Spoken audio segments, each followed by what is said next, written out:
Hello, Franklin Webner here again, making a video. This time have a new customer here.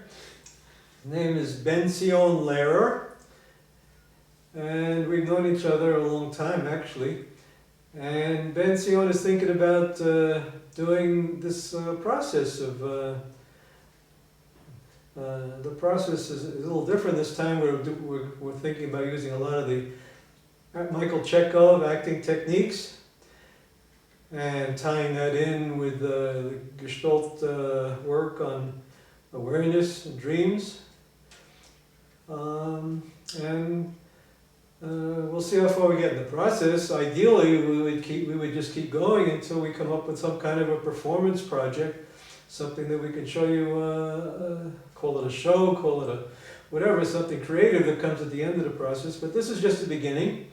And the first step here is just to introduce Ben-Sion and let him say a little bit about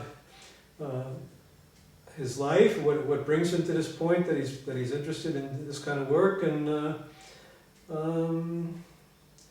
he can say something about what maybe he has questions about it, and he could ask me the questions and share his maybe doubts or whatever. It's a very open-ended, just introductory video. And the next time you see Ben-Sion, he'll be doing this exercise on awareness, the first step in the Gestalt work, and as a preparation to getting into the Michael CHEKHOV acting technique. Okay, so hello Ben-Sion. Shalom, Franklin. Okay, happy I'm here. So I'm interested in the work that Franklin is doing because as he's expressed and explained to me, it has a lot to do with acting in a way where you're not hung up and conscious of yourself, but rather a person is instead connecting to a pure and clean light of their soul, which is really untouched by this world, thus giving the audience a feeling that this is real. This is alive. It's not fake. And that person who's expressing on stage or to the camera is not all hung up in themselves. It's something pure, something alive. And so after you expressed this to me, I felt like, wow, this is very similar to what I've been working on for many years. It's really a gift from heaven that's called the Returning Light. My website is www.thereturninglight.com, and it's about connecting to this pure light of our soul, untouched by this world. And then on my end, this is not the level you're going to, you're doing theater, but on my end it's then that this light will reach our conscious selves and permeate the person here in this world in order to get the person to change. So it's really an active use of this pure light as we develop from Rosh Hashanah. Rosh Hashanah literally translates as Rosh, head. Shana is the root for Lishnot. So Rosh Hashanah is the head of the change. We're supposed to change every year. We can't assume that the people that are listening know Hebrew, so right. So if we use Hebrew words, we have to make sure. Rosh Hashanah is very famous. Okay. Shana means year. Okay, head of the year. Head of the year, right? And the magicalness of the Hebrew language is that Shana is also the root for the word lishnot, which means to change. Rosh, head of the change, literally. Rosh Hashanah, the head of the change. So it begins in the head, of course, a change, and we understand that there are 5 levels to the soul, beginning beyond in heaven. And Franklin expressed this to me, that there's, in his work, there's something, the highest level is God or heaven. Even before God, there's heaven. Oh, wait a minute. We'll get into that. We'll get into that, right, but I'm just saying that the 4 worlds that Atzilut. There's on the bottom Asiyah, doing, making. Right. Second one, Yetzirah, formation, world of formation. Third one, Briah, world of creation. And fourth one, Atzilut. Atzilut, right. The aristocracy or the highest level or the noblest or something awesome. like that. We actually, I've heard say that according to some Kabbalistic sources, there is a fifth world, there's really 5 worlds, and above Absolute is Adam Kadmon. Adam Kadmon, which in Adam, the first man, Kadmon, the antique Adam, the ancient. Where we come from, the root of all of mankind. This is not the time to get into Alright, so I'm not going to get into it, but I'm the just theory, saying, because your concept of the theory is different, is probably totally very different, but maybe some ways similar, some ways different. in those ways, Franklin, were So similar. we'll work this out as we go along. Yeah. Okay? I'm Today, the main thing is to introduce you and to tell people a little bit about who you are, where you're coming from. In those levels where what I'm working on and what you're teaching me is similar, that's what's excited me.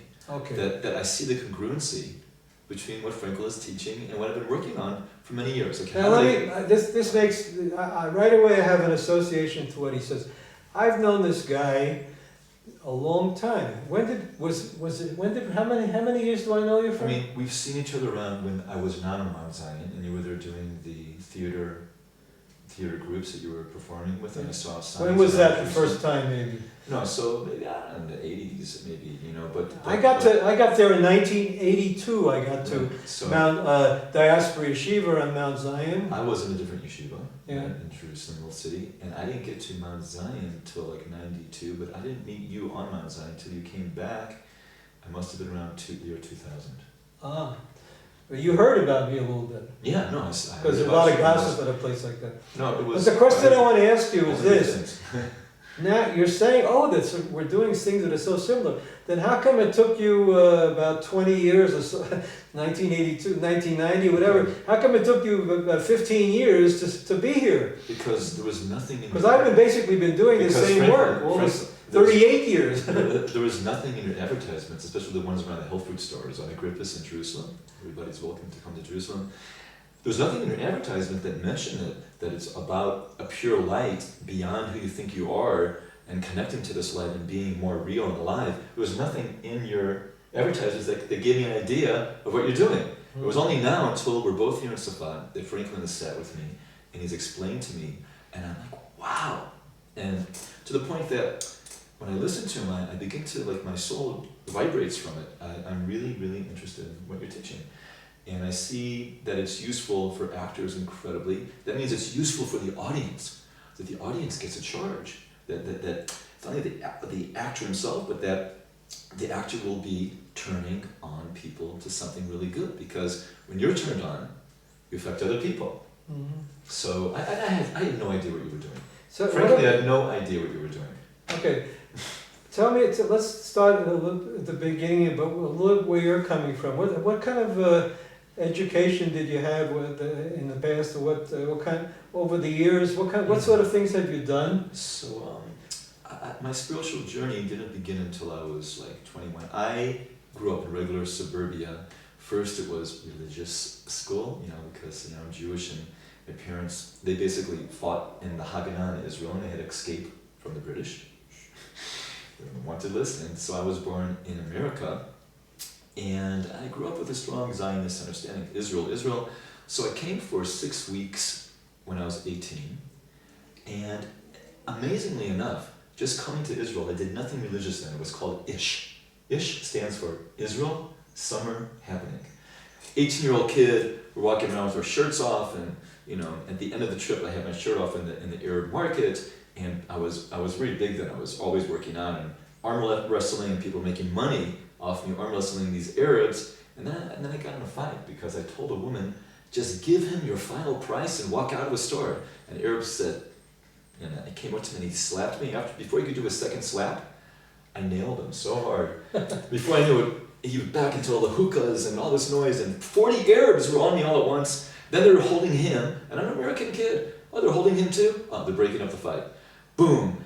I let down my energy. I'm up over, back then the Arab ship was a dirt floor.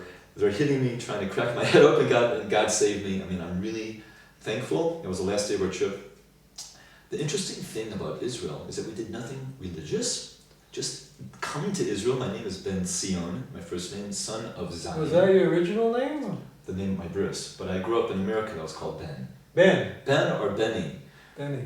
But my bris was Ben Sion, and I have a second name, Elia. Ben means son, Zion. Sion is Zion, son of Zion. Son of Zion, right. and Zion is Jerusalem, and like, Bob Marley, back to Zion, right? So here we are, back to Zion. So the amazing thing is just come to Israel. My hair, see, kind of curly hair, was straight when I was 18. It was a little wavy, but basically straight. I go back from Israel to America, my hair turned curly. Like something about Israel, the energy here affected me so deep. And it didn't take long till I came back at age 21, really with the intent that I'm leaving my life in America, whatever I grew up with, and I'm coming to live in Israel. I didn't know what. It's like an inner spiritual journey. The only actual factual thing that happened to me that propelled me to come to Israel was I had a class. I was going to a very new age college called the Evergreen State College. Before that, I was in business schools and trying to find myself. Finally, it's like, I just want to play my music. I'm also a musician. Oh yeah, music, yeah. You've done a lot of music. And Bukashem, thank you. You can see my website, some of that, www.thereturninglight.com. And I was searching. You can tell them about your CD. Yeah, the CD. If people can purchase it or listen to it online, www.thereturninglight.com. I sort of have a picture of it here. So in this college, this new age college called the Evergreen State College, it's in Washington State, just out of Seattle. Beautiful, beautiful place. It's built for 10,000, there was only 3,000 students. And it was just like technology, super high. And besides my philosophy classes and my music classes, there was a class, I guess, part of music, called America's Music. Frankly, they wanted to trace, where does America's music come from? What's the source of rock and roll, America's music? They start with, of course, the Beatles. And the Beatles is very much that in Hebrew, the word Betul means to nullify yourself. It's very much in Franklin's line. Allow a clean light to come in, it's not you. The Beatles. From the Beatles, they went to, of course, a Jewish boy named Bobby Zimmerman. Everybody in the world knows him as Bob Dylan. Then they went from Bob Dylan to Arlo Guthrie and union songs, folk songs. Then they went to black gospel, which has always turned me on. Wow, that's what I miss in Israel. I miss my black folk friends that I had in St. Louis, where I'm from, Missouri, blues, right? From the black gospels, they then went to the church, and it didn't end there. The final end source, they went, and this is a college in America, not Jewish, right? In fact, there already was Palestinian propaganda. This is like, over 30 years ago on this college. After the church, they went to the final source of America's music, music in the world, the temple in Jerusalem. I'm a Jewish boy. I already have been to Israel. I heard that, and I said, okay, I'm going to the source. In Hebrew, there's a nice word for goodbye. It's lehitraot. I told him, see you later. And I left to Israel on a dream. On a dream. I wanted to find, also in my music school, there was all these songwriters. And I knew inside myself that there was a true songwriter in the world. His name is, of blessed memory, Shlomo Carlebach. Because I met him when I was a young boy. And I knew that there was someone in the world that was a living legend. A living legend. Came to Israel and I found him immediately. By the way, Ben Sion and I, we have a similar kind of interest in Shlomo Carlebach, and we even play together sometimes at the Shlomo Carlebach synagogues here. There are two of them in Safed. We're in Safed, by the way, Tzfat in northern Israel.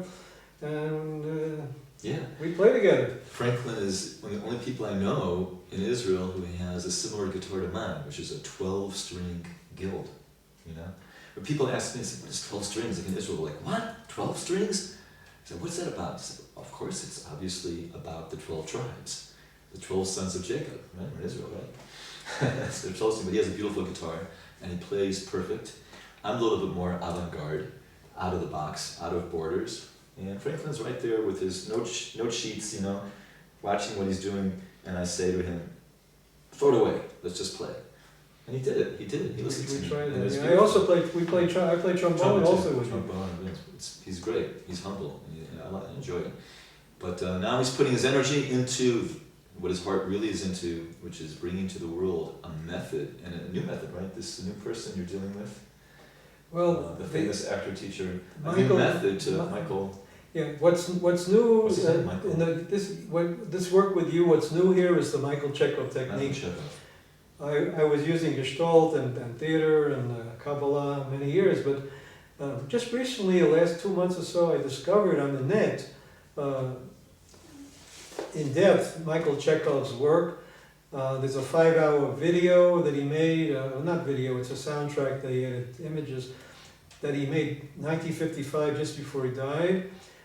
Even 30 years ago, I had that book of his, To the Actor, talking about psychological gestures, but it was a very superficial book, and I didn't know much. But then a couple of months ago, I got into it, and I said, wow, look at this, here it is, Jewish, it's Jewish Kabbalistic acting teaching, except he, Michael Chekhov, by the way, if you know anything about his life, his mother was Jewish, that makes him Jewish, but on the other hand, he was studying from early age with Stanislavski, the major actor teachers in Russia, and he got into a totally Christian trip there with them, and Rudolf Steiner, and his idea of the perfect performer was basically a miniature Jesus Christ. And but what I did when I looked at that stuff, and I took his 5 hours of lectures, and I broke it down word by word, and I'm saying literally word by word. You'll hear. I'll make some videos about the theory there in a little while. I'm amazed to see basically what he's giving us is what in Judaism we would call the Zohar. It's the Platonic tradition of mysticism. You could find it in Nachman of Breslau, but it's very close to what you see right out of the Zohar. And my main source there is Leo Shaya's book, The Universal Meaning of the Kabbalah. Okay, so that's just to give you some idea where the theoretical background is here. But that's for the videos. Let's Vincion go on and say some more about. So I'm excited about what he's offering to the theatrical world. Oh, by the way, he told me he has a background in philosophy a little bit. Yeah, philosophy in school. Yeah, it was philosophy, and it was. And that's interesting because most people around here, the religious people, I tell them, I'm looking at this Kabbalah, and I'm looking at it in the tradition of dialectical philosophy, Plato, Aristotle, you know, all that stuff. They right away, you know, push delete, get rid of this guy. But what's the reason it doesn't turn you off? Since you actually are a very Haredi guy, right? You're a very religious guy. Very into keeping the. How can you possibly not reject me because of that? I mean, information is information. Wisdom is wisdom, and I think that it's congruent for the whole world. Something which is true for everybody, and of course, you know, when it comes to Judaism and Torah, it has to translate down to our actions in this world. What are we actually doing? But if we're not down here on the doing side, and we're just talking in the understanding, the wisdom, the theory side, so all gates are open. Why not? Mm-hmm. Why not? That's what he means by the universal meaning of the Kabbalah. Leo Shaya, he's Jewish, but he first studied Sufism and then Vedanta, Hinduism and all. And then he finally got around to Judaism, and lo and behold, he discovered that basically there's a universal common thread there. They're all similar. We want to make peace on earth. And that means that we all can agree. We all can agree. I mean, look, you take something, you drop it, it's going to fall. We all can agree, right? Litter and messing up our environment is negative. We all can agree. God forbid, killing someone is against the Torah. It's an innate thing not to do, right? There's things the whole world can agree on. Then we go even higher. And then we talk about the soul. And there's truth. There's relative truth, but there's absolute truth. There's real truth in life. And that's why I came to Israel. I'm a truth seeker. And I was ready to, who knows, go anywhere for truth.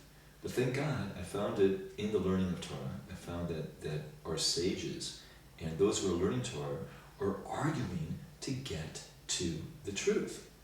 And it's really an ongoing process. We cannot stop.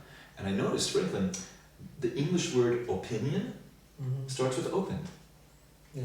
So once we've got our opinions, we can't be stuck. We have to be open for the truth. King David says, search for his face, God's face, tamid, continually search for the truth. Because okay, I'm going to stop you because we want to be careful not to spend too much time on theory. Okay, so we'll I get. want to get back to your life. Yeah, I'm getting there. Okay. That, as it connects to specifically to what we're doing. Yeah, yeah. I've known you mostly as a musician. Musician. The question is, here we're talking about doing something which is musical theater. All of a sudden, what is it that motivates you to want to deal with the acting process, not just with the singing? Yeah, because I see it as a very positive thing, the Gestalt work that you're doing, how you're combining Gestalt Well, that's therapy. with theater work. What about theater? With theater work, because again, as we started in the beginning, to express to the audience something real is real. Yeah. That's the most beautiful thing, to express something real. So I would like to become more real. I mean, really, absolutely. See, real. this puts this man right in the same groove that I am, first of all, but also with Michael Chekhov. He's also talking about this kind of theater as a truth search, and also Mabel Mines and other sources I studied from the post-Brechtian theater. That seems to be what brings us together here, is this truth search somehow through the performing arts. So in my quest for truth in my own personal life, before I came to Israel, I changed my diet. I grew up as a kid, very popular, but I mean, everyone can learn a little bit about our lymphatic system and our diet, but I had my tonsils taken out when I was a baby. I remember we got the nurse tricking me that here's the stuff to like put you under and gas you out, and I'm out, wake up, big bowl of ice cream in a metal thing, you know, real cold, and tonsils are out, and we need our tonsils. And because I had my tonsils out, so I grew up with a lymphatic system which was working too hard.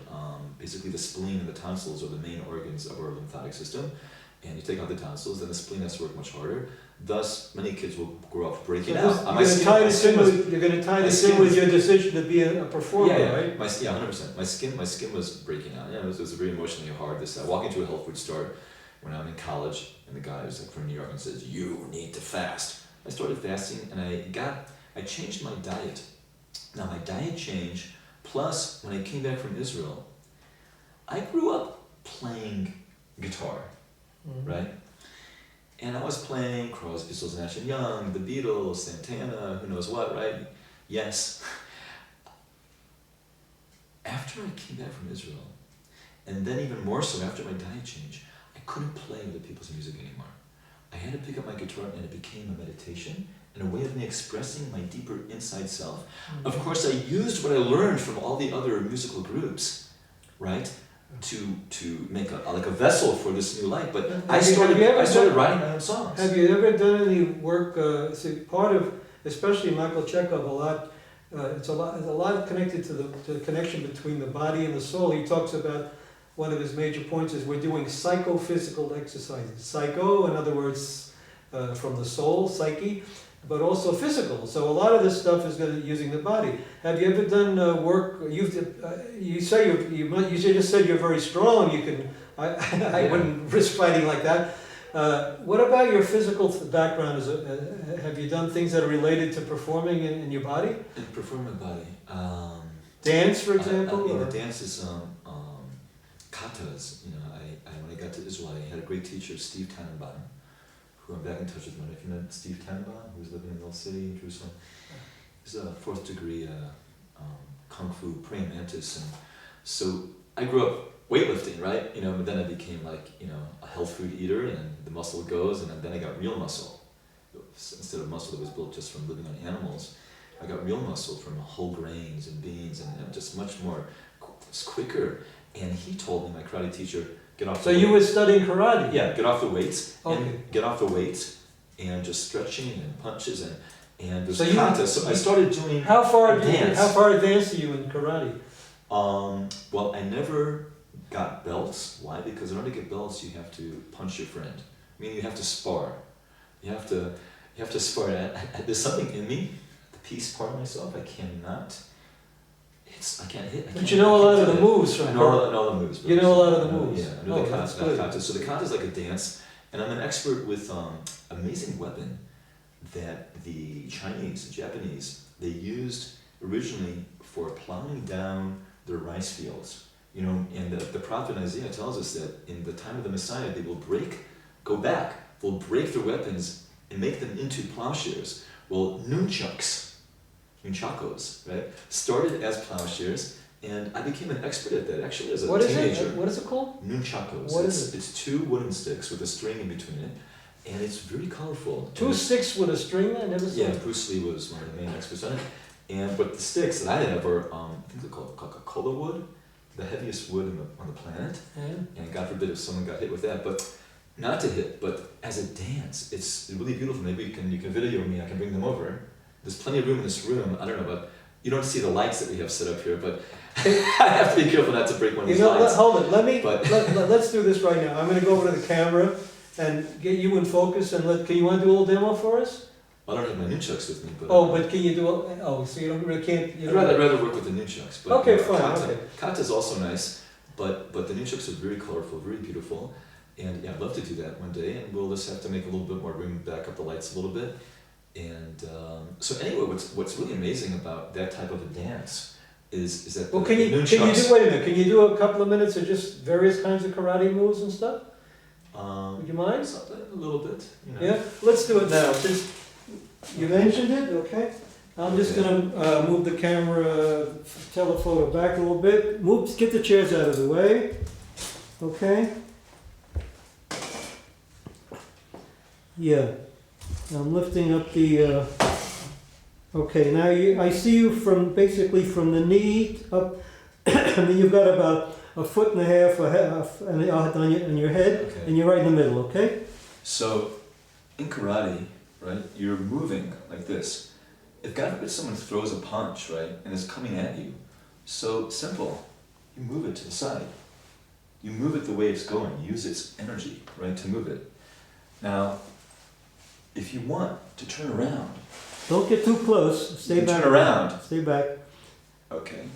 Well, I need All right, to show you that. What you did, that was okay, but no further forward. No further okay? forward. Yeah. Okay. So you see that? You can be back. You can come forward, and then if you need to turn around, you can do that very easily. It's basically movement. Okay. Now, when it comes to throwing a punch, which I don't want to hurt anybody, but just as a physical exercise, so wow. You can get really fast, right? Speed is what it's all about. Mm-hmm. I grew up boxing with black guys, so boxing is like this. But karate, So you know boxing also? Yeah, I grew up, I had my karate teacher said, empty your cup and let me fill it. I mean, I was already full. So it's wonderful. In other words, We're in St. Louis. You have a vocabulary of different kinds of forms. Right. Very good. And it's all about stretching. It's all about being able to stand on one foot, right? Up and get down and throw a kick, right? But I see it as a beauty. It's not about, God forbid, hurting people. We want to make peace on earth. But it's beautiful. Just movements is really everything. So let's say you're behind. What do you do if someone comes up behind you? There is a way to take them down, right? God forbid, right? Anyway, Israel is the eye of the hurricane. It's the center of peace. If you come here, then you realize the media has been lying to you. And you see that there's peace. And it's only the evil leaders that are causing the problems.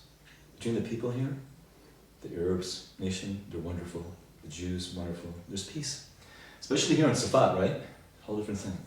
So it's really about stretching, because if you want to lift up your leg, you've got to be in shape. So how do you stretch? Go down, move, right? There's even deeper stretches, getting all the way down, right? Coming up, sit on the floor and stretch, we want to right now. And then there's a stance. Now, most karate stances are like that. You're up a little bit. And again, the boxing is like this. Karate, you're bringing it all the way from deep inside and coming out, right? Now, the stance that my teacher taught me is not like this. He says you got to be able to put a glass on your thigh, filled with water, and it won't spill. Stance is like this low. So imagine someone, big guy, coming around. You get low, you've got the advantage. Okay? Now we're talking about fighting, but it's okay. But the actual doing it, bloodshed, God forbid, is wrong. Okay, hold on. Have we seen basically at least some of idea? Okay, let me ask you, while you're on your feet there, is there any other movement vocabulary that you learned in your life that could be interesting Movable as a performer? vocabulary. Yeah. For example, swimming strokes or things that you're good at that you know about? Yeah, swimming strokes, everything, of course. But yeah, of course there is. Let's see. Look, a person. Did you ever study any kind of dance? Pull-ups, push-ups, sit-ups, dance. Did you ever study That sort of anything? things. Wrestling, pull-ups. How about, do you know these different kinds of pop dances that people do, you know, rock dancing and all that kind of stuff? Yeah, that not so much. But basically, if you're stretched out, then you feel quicker, lighter, okay? And if you're eating more of a vegetarian diet, whole grains and beans, you're less tight. Animal foods make us tight, okay? So if you go to the returninglight.com, you'll see that I talk about diet together with what Franklin is teaching about this pure light that you can connect to, that's beyond who you think you are here in this world, and be really real and bring that clean light in. If we eat foods which keep us what we call centered, whole grains, especially organic brown rice and the grains of Israel, and sourdough bread, which I've turned Franklin onto my sourdough bread, then by dropping the dairy and the eggs and the meat all the time, there's a time and place for those foods, but not as your main sustenance. Everybody knows, sit down to a meal. Meal is some type of ground grain. Okay, but hold on, now you're getting off on a tangent. Yeah, okay. Your word instead of our word. Right. So I think we're through with the movement vocabularies. In that case, would you mind put the chairs back the way they were? Okay, I don't want to stop the camera. Just do that quickly. We'll get back to focus, and then I'll come over there again. Mark exactly these chairs were. Is this right? I'll adjust the camera. Hold it. Let's see. You'd have to spend a lot of time editing. No, it's okay. I don't bother to edit these things. I just put them on. So. Okay, now you're okay. So I learned about how to help people to get centered and myself centered. Now, a person centered, they're more open, they're less rigid. Wait, we have a limited amount of time. There's Okay. another thing we need to deal with. It's very important for us in terms of the process of beginning this work. It's important because in the past it's turned out to be a problem. I didn't expect it would be such a major problem. But the questions of privacy. First of all, how much a person wants to share. You know, how do you feel about inviting people to watch you do a process like this? Most people wouldn't dare. You know, at least the ones I've talked to wouldn't even think of the possibility of doing a session like this. You look on the internet, you don't see examples of people doing personal search work on. You know, this is very unique. It's very hard to find people, and yet this man says he's interested. I had a problem 6 months ago, I don't remember exactly. Somebody else tried to work, and next thing you know, some relative is very, very upset, you know, oh, you mentioned my name, God forbid, you know. So there are a lot of difficult questions here about, first of all, how sharing and other people seeing, so then we have to, in the past I would say, well, we're not gonna edit it, we're just gonna, and now I'm saying, well, so we're gonna edit it, and then we'll decide what to take out. So there's more control here. But what can you say about this question of privacy? And, you know, I was frankly very surprised when he said that he has no objection to making a video. Well, I mean, when you know, what you mentioned that happened about 6 months ago, when it comes to a person mentioning other people, so that you have to be careful about. Right. So I think one thing we should do is to not use personal names. If there's somebody, you know, to say something, there's a particular person I'm thinking of, and this person's a son of a bitch, whatever it is, you know, without saying who it is, you know, and so to protect that person's privacy. Okay, that's important. There's something I'd like to share with you. Once, you know, a theater arts major once attacked me at a Shlomo concert. What? Say it again? A theater arts major attacked me, I mean, really? verbally at a Shlomo concert. Oh, really? And I learned a great deal, and it was really special for me. A nerdy guy.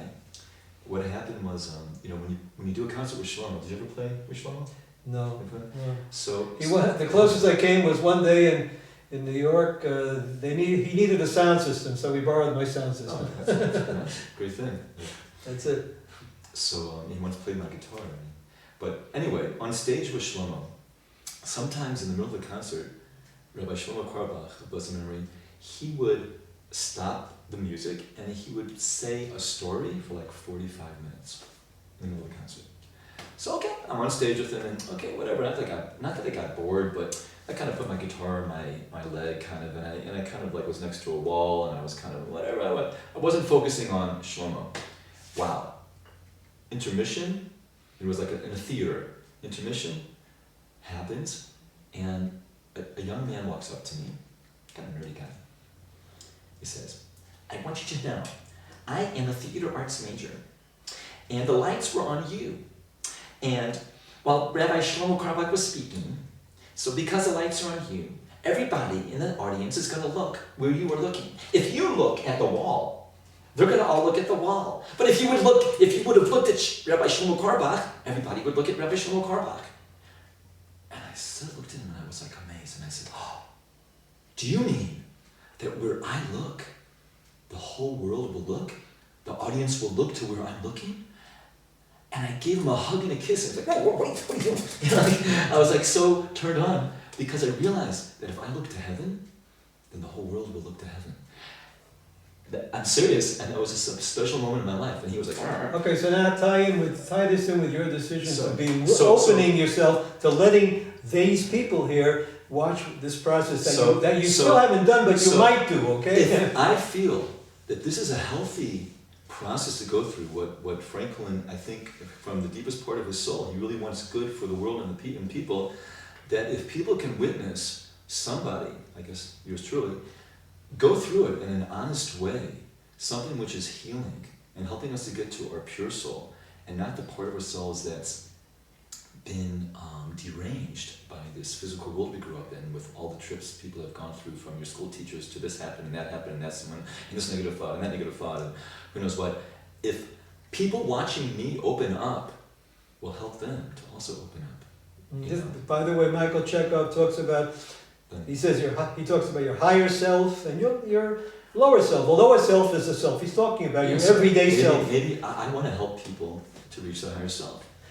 And this process, if you listen to that 5-hour tape of Michael Chekhov talking, his first sentence is that people, especially talented actors, have this very strong need to transform themselves. And what he's talking about, transforming yourself, this is the idea. It's the idea, totally. And switching back to the Zohar terminology, so we're talking about moving from these different worlds, from Asiyah to Yitzirah to B'riyah to Atzilut. To your higher self. And Franklin's talked to me about, even he mentions the word in a different term, but referring to the Messiah. Yeah, the word there that you find. Let me just, since it's very important connection here.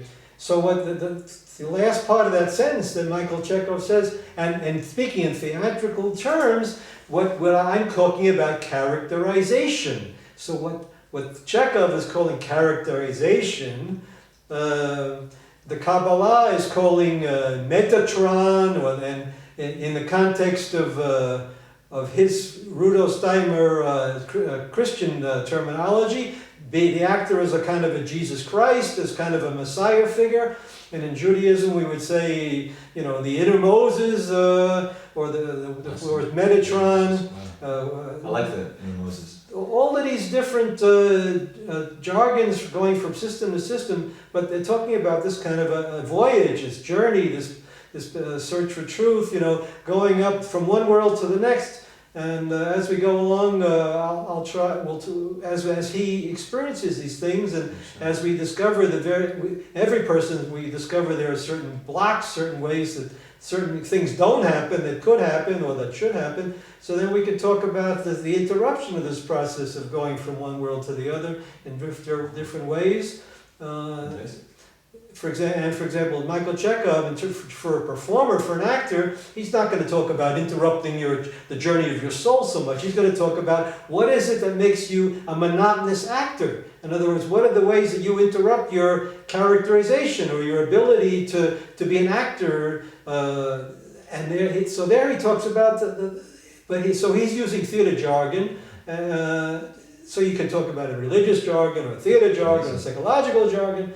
Okay. So to tie in what you're saying to what we mentioned before about the theater arts major who made me realize that you can affect people with the level you're on, you can bring people to where you are, right? There is a very special rabbi in the old city of Jerusalem named Moshe Schloss. You ever meet Moshe Schloss? He had a restaurant, the first macrobiotic restaurant in '67 in Greenwich Village called the Cauldron. Anyway, he's been living in Jerusalem for most of his life now. He said to me that, the word Messiah in Hebrew is Mashiach. And he said to me that it's the same sound as the Hebrew word Mishicha. You go to a door and it says Mishicha, it means pull and don't push. Mishicha, to pull. He said this is because the Mashiach wants to pull the Mashiach that's inside of everyone. Like you said, the Moses within you. Mm-hmm. Pull that out of everybody. Mm-hmm. That's the Mashiach. And you know what I realized? Also the word... See now, Michael Chekhov, just before... Yeah, okay. He uses the same idea. As a matter of fact, he uses it kind of in a way that Aristotle talks about the final cause that's pulling us, spiritually onward. We want everybody and to be the word that wait a minute. The word that Chekhov uses, and I use it myself in my own writing, is a magnet. It's like some kind of a magnet that's pulling your soul or something forward, and that's again Kabbalistic terminology, pulling you from the second world Yetzirah to the third world B'riyah. Okay, awesome. Same idea. Fantastic. Another beautiful connection is that the Hebrew word for the Redeemer, also gets Mashiach, is the Goel. The Goel. Mm-hmm. If you spell Goel in English, it's not about him, it's Goal. The goal. Mm-hmm. The Redeemer is the one who's going to give to the world the true vision. Yeah. What we want to reach, the goal. Okay. On the other hand, we have to be careful that we don't, it's like I think it's from Taoism somewhere, you don't hit the target by aiming at the target, you hit the target by aiming at the Tao, right? So the truth... You run up later on it, you want to run up afterwards, and you draw a circle around wherever you hit, and you had a bullseye every time. So there are two, we're going to be working in different kinds of techniques here. The Michael Chekhov techniques have his way, especially a lot of body work and image work, of aiming at the Tao rather than aiming at the target, but still the goal is to get to that higher spirit, what he calls a spirit, the great synthesizer, and the therapy, the Gestalt therapy has similar techniques of a way of getting to that goal without aiming at the goal. What's beautiful about what Franklin's saying now, I think, is that it's taking the theory and with these exercises, which are physical, right? Bringing it. Some are physical, some psychological. We're bringing it into our mental selves and bringing it into our bodies. Yeah. So that's why I like working with diet, because we have to fix our diet, our body. People that are hypoglycemic, that means low blood sugar, they can't think, they're all freaked out. From all the sugar and the crazy diet. By the way, how's the chocolate? How's the chocolate? Then you got 90% chocolate that you get from Jerusalem. Means less sugar. But there's a way, people, that we can feel more relaxed if we're eating the right foods, and learning about the quality of foods and how they affect us is what I think is also important to add to what Franklin's doing. Mm-hmm. Actors need to be centered and healthy and calm. Mm-hmm. Coffee addicts, okay, you can do a scene about a coffee addict, but if you want to give over a beautiful message to the world. Michael Chekhov, see, each of these things has a parallel in Michael Chekhov. He talks about people that are not, I think he's talking about the context of love. What Michael Chekhov calls love, basically, it seems like he's talking about what Gestalt therapists would call contact boundary, awareness, being in touch with, and a sense of love. Contacting something is a way of loving it. This is the goal. Wait, let me just go on. Beautiful. So he says that people that don't have this ability to be somehow at peace or friendly, what he calls friendly with the world or friendly with everybody somehow in a certain sense, they're very restless, and this interferes with their creativity, being torn, So you were talking about something like that, right? Yeah. To be at one with yourself and be at one with people and be in touch with your emotions and how you feel. I feel a certain way right now. Why? Find what's causing it. You know, Rabbi Pliskin in his book In Happiness says, you can't change your emotions, but you can change what you're thinking about.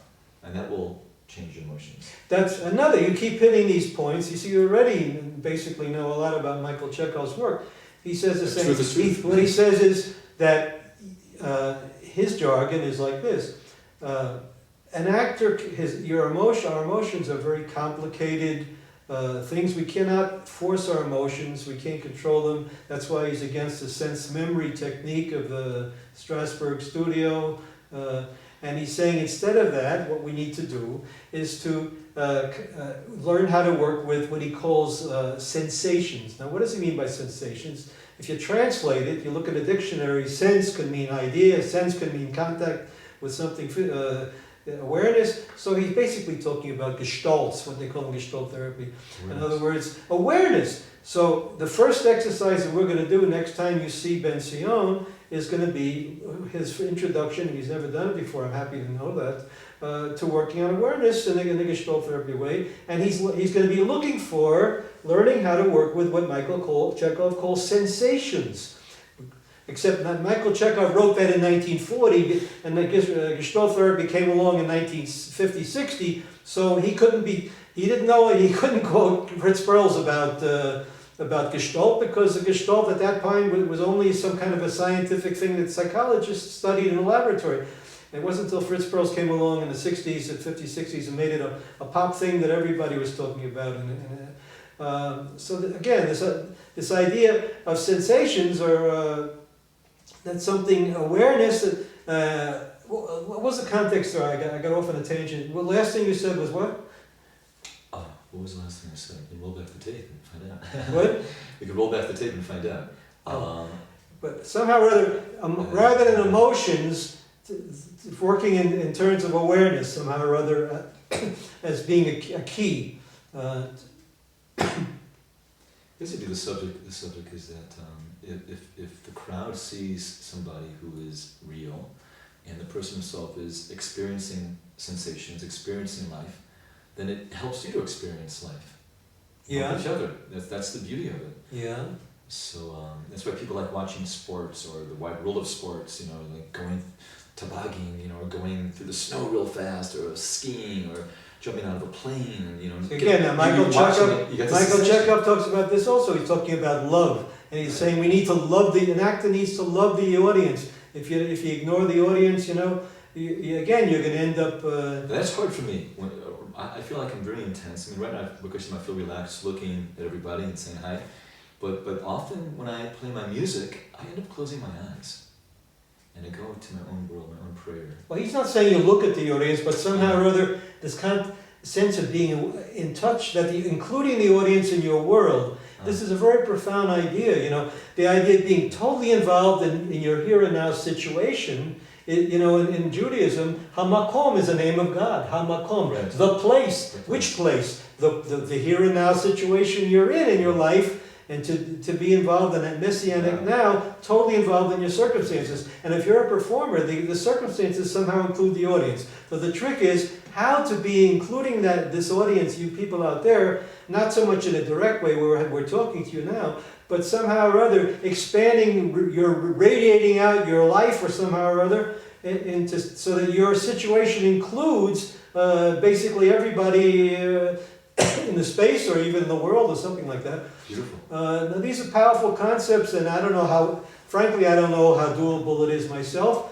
I know what it's like in working with Gestalt, but there's a lot I need to learn, and that's one of the things we're going to be doing, is trying out a lot of these techniques. Now look, Franklin, you cannot physically work with every human being on the planet, but with video, you can touch the world, Kabbalah. That's another point.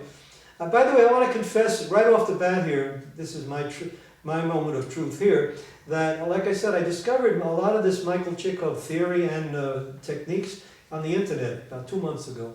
And to me, I've been researching it very carefully, spending a lot of time, and I see an enormous number of parallels to things I've already done before with Gestalt therapy. But a lot of these exercises that Ben Sion and I will be exploring will be things that we're learning about together. And we're kind of testing out Michael Chekhov's technology here. And frankly, I've already made a couple of videos about how I feel about Michael Chekhov stuff from the point of view of Gestalt. There are certain things which I'm critical of, and I'm curious to see how much we can discover about the techniques, and I personally want to evaluate how much use I can make of them in my own work. So I'm not coming on saying, Michael Chekhov, he is the answer for everybody's problems. It seems like to me he's a very, very important link between the things I know about, Gestalt and performing arts amount, and things I need to know. Especially, for example, in the theory, how he shows me how the Zohar way of thinking that you find in a book, in Leo Shaya's book, The Universal Meaning of the Kabbalah, for example, fits right in to fill a very, very important gap in my own thinking. Okay, so, all right, I shared a little bit of that. Great. Your turn, go on. Okay. So how do you feel about working with somebody that doesn't claim to know exactly what he's going to teach you? I think it's fantastic that once we're stuck in the box, we're losing our creativity. Flowing creativity is what it's all about. Of course, people have to learn methods and this and that, but in the end, it's about copying the method. It's about you, the person himself. Like for healers, like I'm called a healer on one level. And what did you learn? What technique do you do? Oh, I want to go to this technique. No, talk about the technique. Who's the person that's going to be touching you? Who's the person that's going to be teaching you? Forget about the technique. What about the person? Oh, I have a degree in this and this and this and this and this. It's dead. It's dead. By the way, this concept of the who, that's another hot item. Good man. The who, in the Kabbalah, the who is another way of talking about the level of Atzilut, the highest level. And Michael Chekhov is going to be, a lot of his work is full of the idea that who is the actor that's presenting all this material to the audience? Not just what you're doing, but who are you? Your presence right there, your eye consciousness in the character itself. So this who idea is very, very important. Wow, amazing. Actor doesn't have to be fake. Actor can be acting, doing this physical role called Malchut, right? All the way down to the actual reality of this world, but not what I think Franklin's trying to do is that it shouldn't be this world, it should be imbued from your higher soul to this world. Yeah, it seems that what Michael Chekhov is doing, really alive. He wants the performer to be spending most of your time working between the level of Yetzirah and Bria. In other words, the second two worlds, assuming that your everyday world is the world you don't want to deal with much as a performer. So you're somehow going to be shuttling back and forth between the two middle ones. Right. So the Gestalt work helps you move up to the second one, and the basic Chekhov exercises also help you to get into that second one. And then how well you put all that stuff together will determine whether you're able to get to the third one or not, which is to begin to the level of the who, the performer. They talk about the performer on top of your material, your ability to somehow or other have this higher role, this kind of savior function, messianic, they call it, again, Metatron, to be able to work on that level of Bria, the world of, they call the world of creation. And in what sense? In the sense that you are the source that's getting these pure ideas here and now, and with these pure here and now experiences, able to illuminate all the material you've accumulated in this junk collage of tracks and everything that you're working with technically, but the ability to be on top of all that, and somehow or other here and now, very present in the situation. And that's a goal in so much of contemporary theater these days. There's an appropriate song in English that Rabbi Shlomo Korbach wrote. Return Again. Have you heard that? You can sing a little bit of it. Go ahead. Return again, return again, return to the land of your soul. Return again, return again, return to the land of your soul. Return to who you are, return to what you are, return to where you are born and reborn again. Hallelujah, hallelujah, hallelujah, my. Return again, return again, return to the land of your soul. Yeah, so now we heard an example of Ben Sion's voice, and you might say his, well, I don't know what world would that be on, but the idea of, the voice, the still voice of the soul. We're going to be looking for that voice. You might have heard it there in the music, it's already, but we're looking for it from other pathways here to approach that pure voice, the word. And Franklin, people need healing on all levels. You're speaking on the level of getting them out of themselves up there, and then, wow, how many of you can actually bring that high level into your physical bodies? Meaning, take voice lessons, learn how to sing properly, right? Get your body in shape. The exercises. Go sweat in a sauna and come out feeling better, and jump in some cold water and come out, be alive. And all these physical things help to bring this new higher life. That's exactly what CHEKHOV is talking about. That's why he calls this psychophysical exercises, that the body needs to be totally serving the soul. So they bring them all together, because you may have a physical football player, these physical guys, but they're not connected to their higher life. Hey, bud, how you doing? Again, you're saying you don't have to recheck all the levels. You don't have to recheck of. You're saying things he says already. He's saying that the training that so many actors get with calisthenics and all kinds of dancing and everything, that's very helpful, but it's not the main thing an actor needs. And I'll tell you something, frankly, when I look at the video these days of the internet, and I see examples of what's going on in all these Michael CHEKHOV studios, it's kind of depressing, because I'm seeing like a bunch of SEALs going around there, trained SEALs, doing all kinds of physical stuff, and somehow where's the psychophysical aspect, Where's that deeper search for spiritual truth that you get from Gestalt therapy, working on these, in Gestalt he calls them sensations, so we call them essences, or of your different sides of your personality, these pure ideas that are the source of your whole life. That's what's missing, and that's why I think this contribution of Gestalt work to the Michael CHEKHOV work, which usually is much too physical from what I've seen, this balance, to get the balance between the deeper sources and the body work. That's what I need. That's what I'm looking for. The most important organ in the human body is the head. Yeah. Right? So it's about that high light of intellect and pure light. Mm-hmm. But then, of course, permeating what he calls body. The thinking heart is one key word, or the wisdom of the heart. I hope to add some of this that we're doing on my website, www.thereturninglight.com. Add what Franklin's doing, because it really goes in sync with what I'm teaching there. The returning light.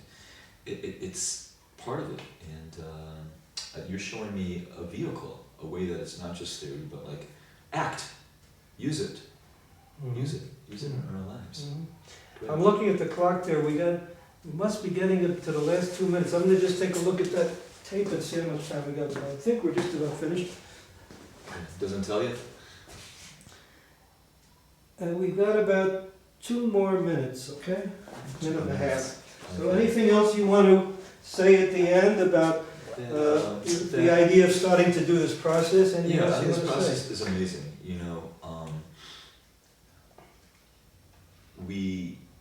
We are enslaved, right? We're enslaved by our brain, and you even see that in Hebrew. The Jewish people were enslaved in Egypt by the children of, Noah had 3 sons, Shem, Ham, and Yafet. This world was rebuilt from. We were enslaved by the children of Ham. Ham in Hebrew means heat. It's also the letters Chet Mem of the word Moach.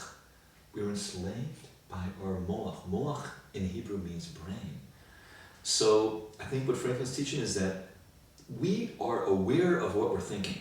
And if you're not, you can become aware of what you're thinking. Meaning that there is a part of you that is separate from your thoughts, not subjugated by your thoughts. Okay, this, by the way, if you listen to my other videos, theory videos, about, I have a series, CHEKHOV, Gestalt, Kabbalah. So far there are 2 one-hour videos in a set, and in a little while I'll add another one. Then the idea between inductive logic, inductive thinking and deductive thinking. He's just talking about it right here. All kinds of theoretical connections we can make. Truth is truth. But so we want to bless and bring, God willing, every individual in the world to realize that they don't have to be subjugated by their thoughts, and they can reach a pure, clean light. So, Or the balance between the deductive and inductive thinking, the right side and the left side, what they call the middle way, you know? Middle way, Tiferet in Hebrew, means balance, beauty, the beauty which is balance. Mhm. So God willing will help and affect and teach many people to learn this, God willing, and we're available. You know, I mean, people can actually contact us, right? People can contact you, contact me, www.thereturninglight.com. And you can contact me, I can contact Franklin. You can email me at fwep@bezeqint.net, bezeqint.net. So if you email me, I'll send you back a reply. Great, okay. We should all be healthy, of well-being. Shalom to everybody. Okay, thank you, Ben Sion. So we'll meet again, I hope. I think it's going to happen, God willing. Okay, thank you. Awesome.